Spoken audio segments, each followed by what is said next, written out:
हाँ तो भाई देखो, चाहे कक्षा 10वीं या 12वीं का बोर्ड परीक्षा हो, चाहे कोई अन्य परीक्षा, वो परीक्षा कितना हार्ड है या कितना इजी है, इसको जानने का जो सबसे बेस्ट तरीका होता है वह होता है कि उस एग्जाम के प्रीवियस ईयर क्वेश्चन पेपर करें, अर्थात पिछले साल के क्वेश्चन पेपर कीजिए। और इस वीडियो में दोस्तों हम क्लास 10th हिंदी का 2025 बोर्ड परीक्षा के लिए जो सबसे most important previous year question paper 2024 का 801 एचएफ सेट का करने वाले हैं, और इसलिए वीडियो को एंड तक देखिएगा और चैनल पर नए हैं तो सब्सक्राइब भी कर लीजिएगा।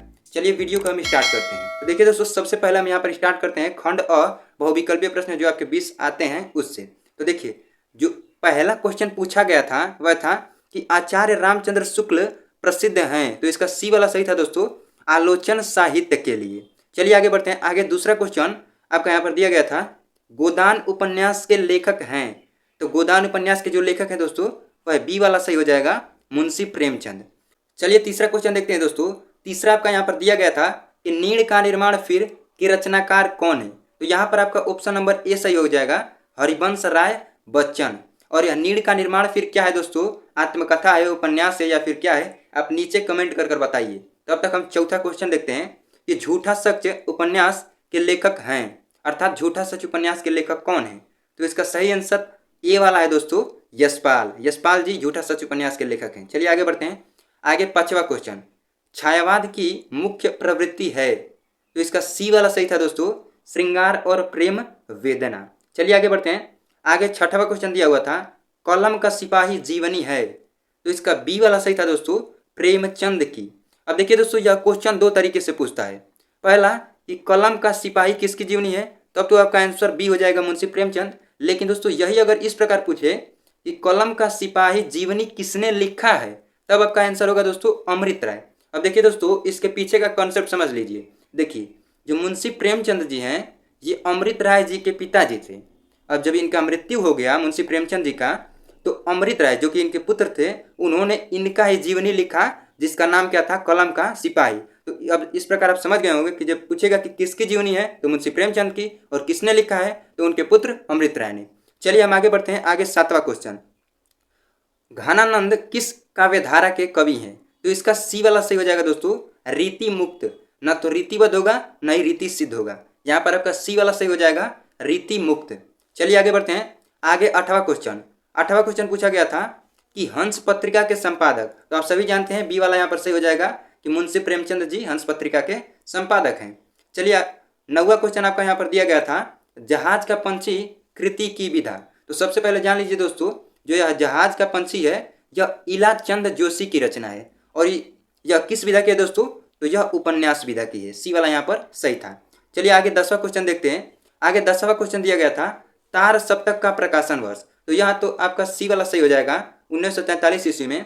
और तार सप्तक का संपादन किसने किया था, प्रकाशन, तो यहाँ पर जो सही आंसर होगा दोस्तों, जब भी आपसे पूछा जाएगा कि तार सप्तक का संपादक किसने किया, तो यहाँ पर आपका अज्ञेय हो जाएगा, सच्चिदानंद हीरानंद वात्स्यायन अज्ञेय, इतना बड़ा नाम भाई साहब। चलिए आगे बढ़ते हैं। आगे 11वां क्वेश्चन, निर्वेद अस्थाई भाव है, तो यहाँ पर सी आंसर हो जाएगा, शांत रस का। जो शांत रस का अस्थाई भाव होता है निर्वेद होता है। आगे 12वां क्वेश्चन आपका दिया हुआ था, पीपर पात सरिस्मन डोला में अलंकार आपका बोला था। तो देखिए दोस्तों, जहां भी आपको सा सम सरिस इत्यादि शब्द दिख जाए वहां पर आपका उपमा अलंकार होता है, इसलिए यहाँ पर बी वाला सही था। चलिए आगे बढ़ते हैं। आगे आपका 13वां क्वेश्चन, रोला छंद में कुल चरण होते हैं, तो रोला छंद में दोस्तों कुल 4 चरण होते हैं, इसलिए आपका यहाँ पर बी ऑप्शन सही हो जाएगा। चलिए आगे बढ़ते हैं। आगे 14वां क्वेश्चन, आगमन में किस उपसर्ग का प्रयोग हुआ है, तो देखिए दोस्तों, उपसर्ग क्या होता है दोस्तों, कि जो शब्द में आगे जुड़ते हैं उनको क्या बोलते हैं दोस्तों, उपसर्ग। तो यहाँ पर देखिए दोस्तों, आपका डी वाला सही हो जाएगा, आ। चलिए 15वां क्वेश्चन देखते हैं दोस्तों। 15वां क्वेश्चन दिया हुआ था, भलाई में प्रत्यय है, तो देखिए दोस्तों, जहाँ उपसर्ग आगे लगता है वही प्रत्यय शब्द के पीछे लगता है, तो यहाँ पर भलाई में प्रत्यय बोला है दोस्तों, तो यहाँ पर बी वाला सही आंसर होगा, अर्थात बड़ी ई। यहाँ पर देखिए दोस्तों, आई नहीं होगा, ध्यान दीजिएगा। चलिए दोस्तों आगे 16वां क्वेश्चन देखते हैं, नीलांबर में कौन सा समास है, ए दिया गया है द्वंद्व, बी दिया गया है द्विगु, सी दिया गया है कर्मधार है, डी दिया गया है बहुब्रीहि। तो देखिए दोस्तों, यहाँ पर द्वंद्व और द्विगु तो बिल्कुल नहीं होगा, अब कंफ्यूजन है तो कर्मधार और बहुब्रीहि में। तो देखिए यहाँ पर बहुब्रीहि भी नहीं होगा दोस्तों, क्योंकि दोस्तों कोई तीसरा अर्थ निकल ही नहीं रहा नीलांबर का, यहाँ पर सी वाला सही हो जाएगा, कर्मधार है। चलिए आगे बढ़ते हैं। आगे 17वां क्वेश्चन दिया हुआ है, आम का तत्सम, तो आम का जो तत्सम हो जाएगा दोस्तों ऑप्शन नंबर बी आम्र हो जाएगा। आगे बढ़ते हैं, तो आगे 18वां क्वेश्चन। 18वां क्वेश्चन, कर्तृवाच्य में प्रधानता होती है, तो कर्तृवाच्य में दोस्तों कर्ता की और कर्मवाच्य में कर्म की, तो यहाँ पर कर्ता हो जाएगा ए ऑप्शन। चलिए आगे बढ़ते हैं, आगे 19वां क्वेश्चन। 19वां क्वेश्चन दिया हुआ है कि ताभ्य शब्द में वचन और विभक्ति है। तो देखिए दोस्तों, जो ताभ्य होता है वह स्त्रीलिंग का होता है, चतुर्थी विभक्ति और पंचमी विभक्ति बहुवचन में। लेकिन देखिए दोस्तों, यहाँ पर चतुर्थी विभक्ति दिया गया है, पंचमी नहीं दिया गया है, तो इसीलिए आपका डी वाला सही हो जाएगा।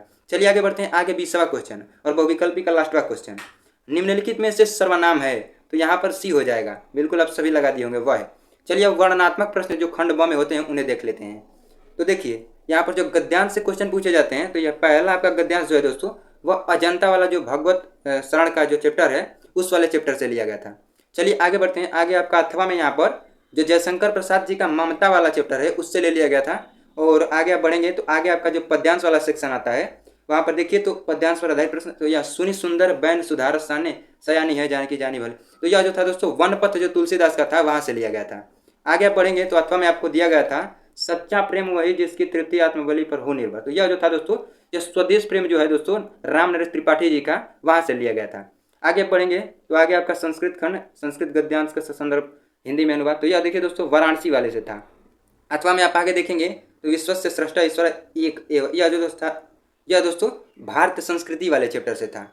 आगे आप पढ़ेंगे तो आगे आपका पद्यांश दे दिया गया था, तो पद्यांश में पहला था बंधनम मरणम वापी जयो वापी पराजय उभयत्र समो वीरह वीर, यह वीरह वीरेण पूज्यते वाला जो चैप्टर है दोस्तों उससे लिया गया था। अब आगे बढ़ेंगे तो आगे देखिए दोस्तों सार्थ प्रवसतो मित्र भार्य गृह, यह जो दोस्तों आपका जीवन सूत्राणी वाला जो था दोस्तों उससे लिया गया था। चलिए अब आगे बढ़ेंगे दोस्तों, तो आगे आपका खंड काव्य वाला क्वेश्चन था, तो आप अपने जिले के अनुसार देख लीजिएगा कि आपके जिले में कौन सा खंड काव्य है, तो कैसा क्वेश्चन पूछा हुआ है। आगे हम बढ़ेंगे, आगे आपका देखिए यहाँ पर दिया गया था, देखिए दोस्तों जीवन परिचय, तो देखिए दोस्तों आपका गद्य में जो जीवन परिचय दिया गया था लेखक का जयशंकर प्रसाद जी का, आचार्य रामचंद्र शुक्ल जी का, डॉक्टर भगवत सरल उपाध्याय का, तो देखिए दोस्तों मैंने यह जयशंकर प्रसाद और आचार्य रामचंद्र शुक्ल जी का जीवन परिचय बनाकर डाल दिया है, अगर नहीं देखे हैं तो उसका डिस्क्रिप्शन में लिंक मिल जाएगा, वहां से जाकर देख लीजिएगा। चलिए आगे देखते हैं, आगे आपका दिया गया था ख में आपका यहाँ पर कवि का जीवन परिचय, तो महाकवि सूरदास, सुमित्रानंदन पंत और बिहारी लाल, इसमें से किसी एक का आपको लिखना था। आगे बढ़ेंगे तो आगे आपका दिया गया था कि अपने पाठ्य पुस्तक से कंठस्थ कोई एक श्लोक लिखिए, तो देखिए दोस्तों लिख दिए होंगे 2 नंबर में यह था। आगे 8वां क्वेश्चन आपका संस्कृत प्रश्नोत्तरी से था, 4 दिया गया था जिसमें से आपको 2 करना था। इसी प्रकार आप आगे बढ़ेंगे तो 9वां क्वेश्चन में आपका क्या दिया हुआ था कि यहाँ पर निबंध वाला था दोस्तों, कोई एक पर निबंध लिखना था 7 नंबर का। तो इस प्रकार दोस्तों आपका 801 HF सेट का जो हिंदी का 2024 का क्वेश्चन पेपर का पूरा सॉल्यूशन हो गया। दोस्तों इसका PDF चाहते हैं तो नीचे डिस्क्रिप्शन में लिंक है फ्री PDF का, जाकर डाउनलोड कर लीजिएगा। मिलते हैं नेक्स्ट वीडियो में, तब तक के लिए धन्यवाद।